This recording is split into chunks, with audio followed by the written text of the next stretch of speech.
What's up? My doctor always asks me the same question whenever I see him. What question is that? Do you exercise for at least 30 minutes a day, 5 times a week? Well, that's a normal question for him to ask. I don't get it.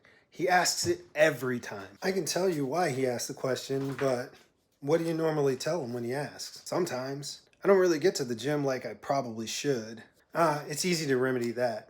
Have you ever heard of the physical activity guidelines? No. What is that? It's the actual place the question comes from. In 2008, the U.S. Department of Health and Human Services, they put out the first edition of the physical activity guidelines. They basically read through all the research and discussed with experts. They put it all together to create the minimum requirements to improve and maintain health for the average person. But everyone's lives are different, so how does that work? Everyone may be different, but this is just a basic point of commonality that everyone shares. Anyways, this only talks about physical activity and not exercise. Wait, there's a difference? There's a pretty big difference. By definition, exercise is planned. That is the major difference. Well, can exercise be physical activity? Yes. So physical activity is exercise? No. You have kids, right?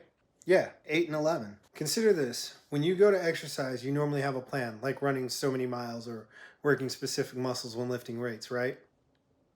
Well, when you play a spontaneous game of tag or that random dance party that happens with your kids, that's physical activity. Physical activity are the things that induce movement but may not be structured like exercise. Oh, that makes sense, because they aren't really exercise, but they can make me feel like I'm dying afterwards. Yeah, some recreational sports like, bowling, actually fall under physical activity and not exercise. But that has to do with the activity intensity. So there's more to this whole activity thing. Yes, but it's not all that complicated.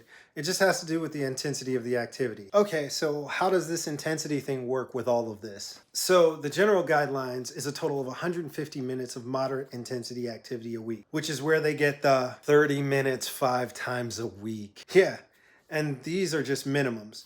So if you do vigorous activity, it's 75 minutes a week. So that means I could just do 75 minutes once a week, right? Well, you could, but think of it more as quality and quantity over choosing one or the other.